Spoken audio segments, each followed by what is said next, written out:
So maybe before we just dive into this and kind of smash a bunch of information into some people's faces that maybe have a wide variety of education levels, we might need to find out what those are so that we can kind of set a bedrock for what we're doing here. Right. So I linked, well, I posted a picture on the voice and video chat link, which is what I'm looking at right now. And yeah, JPL, I'm gonna watch. Yeah, exactly. JPL got it working. We can see your screen, JPL. Take it away. Wait. So now everything. Right. So what normally the first idea which we had yesterday was to use a normal yeast plasmid and explain how like an ORI sequence would work, like an original bacterial replication site, and how a plasmid can replicate itself. But then we thought maybe insulin is not the best idea to start with and explain a plasmid with, because it's not it's not as easy to express, for example, insulin in like a bacteria vector, or like when you use it in the yeast vector, then you should modify the sequence so you know that you're not facing certain problems. So we then had the idea to use a plant plasmid to confer a resistance to a certain disease. And so we originally wanted to use gateway, like made a whole theme around one subject, but now I think I should explain how plasmid works first. Yeah, just a little brush up. So the origin of replication is a wait. Oh, I have wait. The door ring. The doorbell ring. Wait 1 second.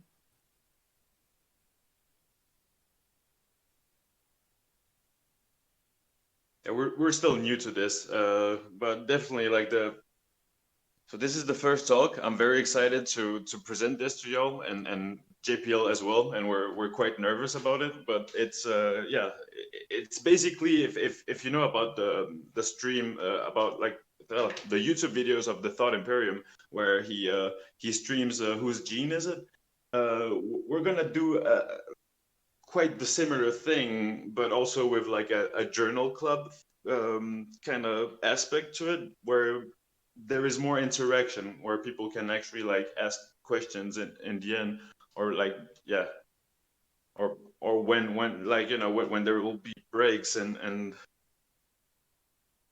assuming that assuming that you know a little bit about DNA, it's gonna be easy for y'all, but yeah, don't hesitate to ask questions about those restriction sites, the MCS, the ORI, or like, you know, the different vectors. JPL knows way more than I do about this. I'm still catching up. We're all gonna learn together. Cool. But ideally, we'll pick up the pace, and some of us will have will become brave enough to be willing to present a thing like that is similar to it in the future conferences. We're not native English speakers, so there is language difficulties, of course. But I'm so sorry. Yeah. I didn't answer the door earlier, so my neighbor brought me a package. No worries. I did entertain the folks as much as I could. Take it away, JPL. So for example, like an ORI sequence is like the origin of replication of DNA. Like for example, a bacteria would use an ORI sequence on their chromosome to start the replication of DNA on, for example, a chromosome or like a plasmid. So the normal bacterial origin of replication is only working for bacteria, for example. So does everybody know how a plasmid works? I'm good, but I guess as a refresher, a plasmid is a circular piece of DNA, and what usually happens is that you have a bacteria, and it contains a plasmid. And what's cool about these plasmids is that I forget how they are able to cut and manipulate themselves into other pieces of DNA. Can somebody clarify my definition and build on it? So like a cloning event, maybe, or what did you mean? For example, yeah. Right, like right, cloning, like restriction site cloning. I think I can show you. Like I can clone in some lactase gene or something. It's pretty easy. Even with benchling, it's very easy to use. Yeah, let's start with that. It's a good idea. Let's just clone a lactase on. Or how I don't know how much you guys know about plasmids, like at all. Like I could Some of us don't have any idea. Yeah. Right. Okay. So okay, I'm sorry. I'm putting a big pause in here. All right, everybody, one at a time. In my order of people I can see, I see Dr. JPL, Fast, Beer, and then everybody's basically alphabetical at that point. I need everyone to say if they understand how plasmids work. Because if we're talking about cloning sites and we're talking about restriction sites and stuff, and nobody has any idea how this works, all of this is just going to go right over the heads. So let's just get it's the first day of class. Let's do an introduction. Okay. Starting with. Oh, sure. Okay. Starting with Bass. Okay. I have a super basic understanding of plasmids, and I guess I would say biochemistry. I wouldn't say I'd have upper level knowledge on plasmid design or upper level molecular biology concepts. Here, it's up to you. EIR.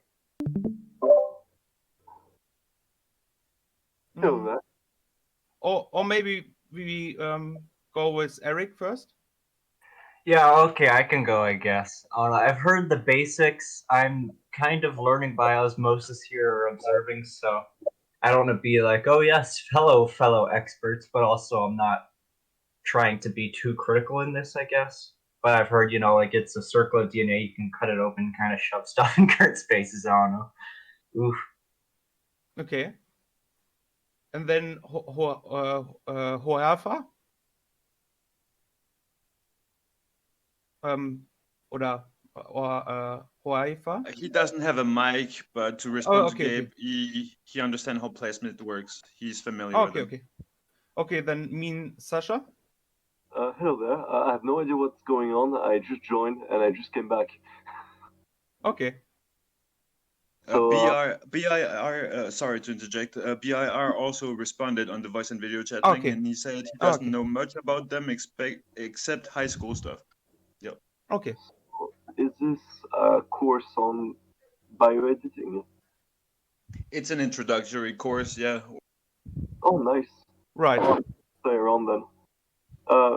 As for me, I only have a high school knowledge of plasmids. I'm technically an engineer in microtechnics. Well, pre-graduate, that is. Okay. And Ollie? To my knowledge, I think a plasmid is just like a bit of extra DNA that's processed by a cell as well, but isn't part of its genome or something. That's all I know. Mm-hmm. Okay. And Technobubble? I have a rudimentary understanding of plasmids. I know they're a circular piece of DNA.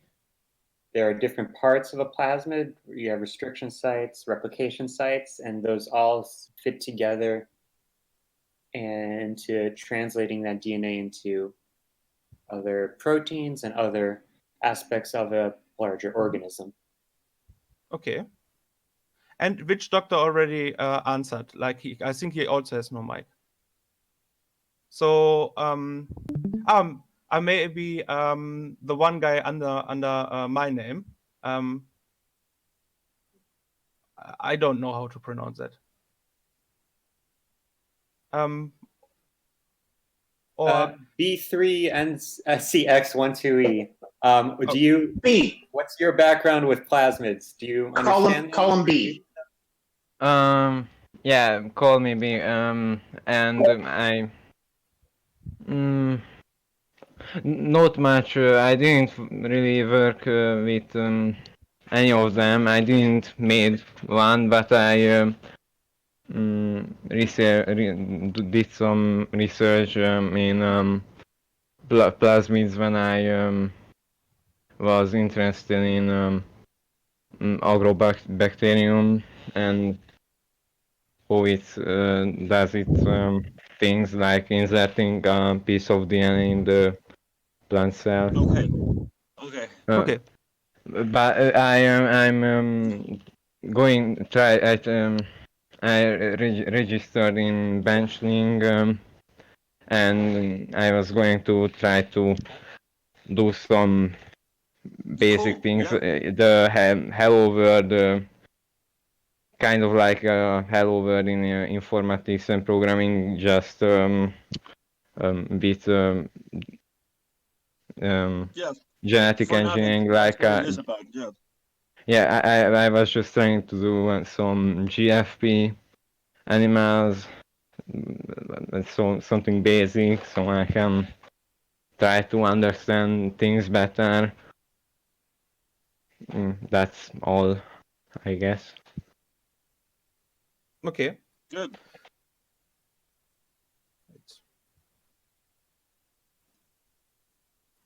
So let me open up. Great. So this just gives us a little bit more of a basis of what everyone's baseline is. Right. Which means that now when we're going to be talking about the material, you can know a little bit more about what other people need. Hopefully. Right. So I think we should then start pretty like on a more rudimentary level, because the one thing I understand from all of you guys, that the majority has like a more rudimentary level of plasmids. So maybe then start with the explanation on a basic bacterial vector, maybe. And we then can talk about cloning methods later. Okay. So Right. like I was saying, you will find on a basic bacterial plasmid, like plasmids normally are Sorry. like extra. What? I was just wanted to ask if this is getting recorded, because I just came before you I asked. am recording it. Don't worry. Yay. Okay, sorry. Okay. So to start it off, maybe but what I understand is that you guys already know what a plasmid is. So Yeah, we Right. like. I mean, you could look it up easily. Does everybody know what a plasmid is? Yes. Good. Okay.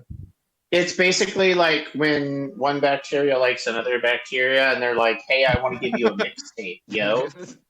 And then they like, and so this is the basis for like things like antibiotic resistance and all sorts of interesting gene transfer that bacteria do. And there's a whole method, and we don't actually need to go into that, but this is basically how bacteria hot swap genes. It's a way Right. for It's mostly highly it's if you want to have a fast explanation, it's extragenomal. So it's not in the genome of the bacteria. It's like extraordinary stored in some bacteria, even in the cytoplasm. I think that's the right word in English. Like it's it's like Gabe said already. It's like a mixtape. Many normally. Many resistance genes and virulence genes of very harsh bacteria, like which cause very, very bad diseases, normally store like the lethal factor genes even on the plasmid. For example, like the plague bacteria, like Yersinia pestis, has 2 virulence plasmids, which store all the lethal information to develop like large cytotoxic events in the organism after the infection. And when you view it, it's normally on a much higher count. It has a much higher mutation chance than the normal genome, and it's like a hot mixtape, like Gabe already said, to swap between bacteria via gene transfer.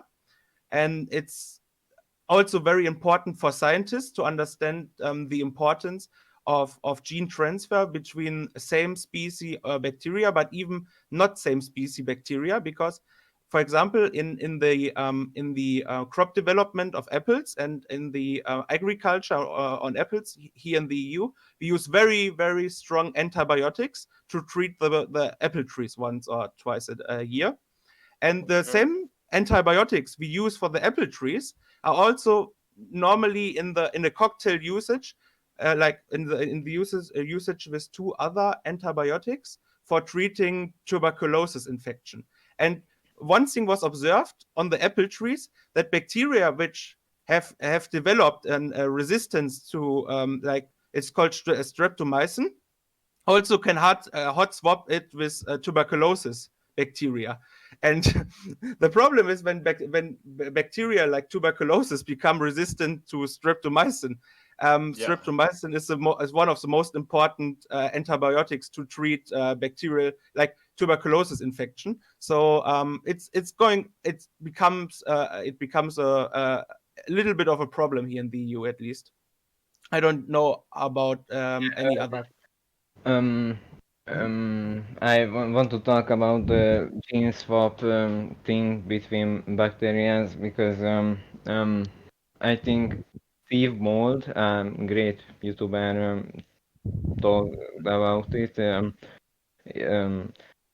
YouTube and did a joke about if it's close enough to adult fan time to censor it because they would get demonetized.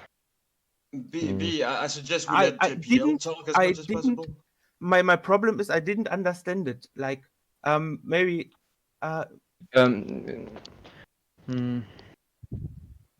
But just continue, JPL. Sorry. Maybe for later. Maybe we can talk about it later. Yeah, let's try to hash out some fundamentals here. So first, what I was trying to do is to get everybody to. It's okay. What I was trying to do is get everybody's baseline.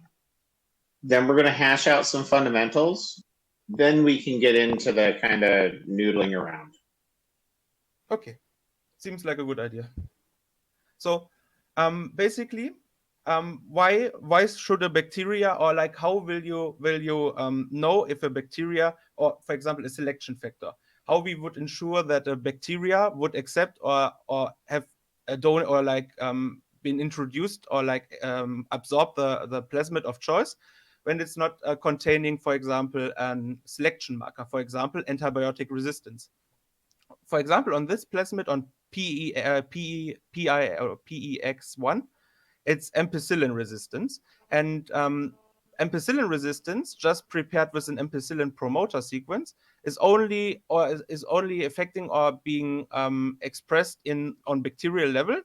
So it can be used for bacterial selection. So you would normally prepare, like, if you would introduce a plasmid like this, and you want to make sure that the plasmid was absorbed by the bacteria, you then would use a selection petri dish which has an agar, agar solution which contains already the ampicillin.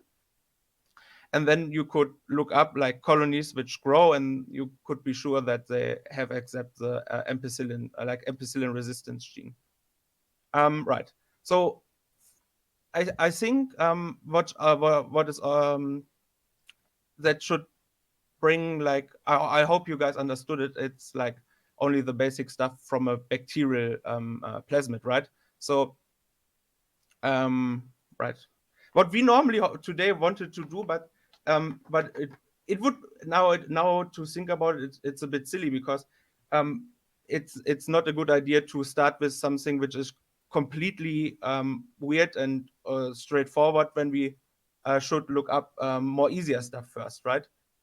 So now maybe we can talk about cloning and how to perform it. Yeah. How we would get a gene of interest inside of the plasmid to be expressed. Oh, I have one more important thing, because the origin of replication, the ORI sequence, I like the stable the stable replication and the stable replication of a plasmid is normally due to the ORI sequence in bacteria. But if you want to introduce an plasmid to yeast, plants, mammalian cells, or insect cells, it's much more complicated, because the ORI sequence is only good for prokaryotic replication. So what we would do in yeast to ensure a stable concentration of plasmids, or the expression of our gene of interest later on, we would need to create an artificial chromosome in yeast, or use an hybrid ORI sequence, which would be usable in eukaryotic cells like in yeast, or in plant cells. We would design a plasmid sequence which has so-called tDNA repeats, which then are used by the agrobacteria to be transfected into the randomly integrated in the genome of the plant cell, so that we can ensure that expression could be expression could happen in plant cells, for example. And in mammalian cells, you can also do the same thing. You could introduce a sequence inside of the plasmid to ensure that the plasmid will become an artificial chromosome, which is then integrated into the genome.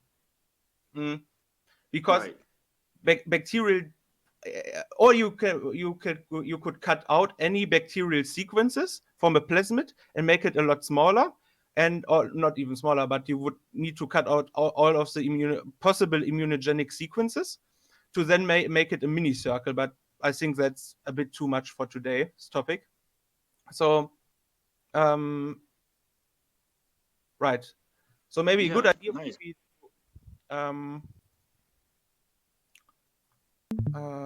maybe talk about cloning. So, wait, let me look up a good vector for that one. This does anyone have already a question or something? Then I can look up in the meantime the. Is there a reason why the plasmid runs counterclockwise? Like, Yeah, you know, explain the arrows. Right. That some sequences run in the clockwise mode is because due to the reason that it runs in the 5' to 3' direction, and counterclockwise would be then the what you say, the sense, like the opposite, 3' right. To 5'. Now. 3 to 5 is sense, 5 to 3 is antisense. Is prime the right word in English? Yeah, you can say prime. Yeah. Okay. I have a small question about well, the whole circle thing. I don't exactly understand what I'm supposed to look at. In the sense that Okay. I see.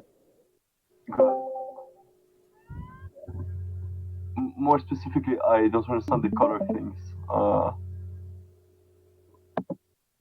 Okay. So the whole DNA, like, first of all, like, the plasmid in itself is a circular DNA piece, and you now like the circular DNA in like shown in this way. What you see here, like the little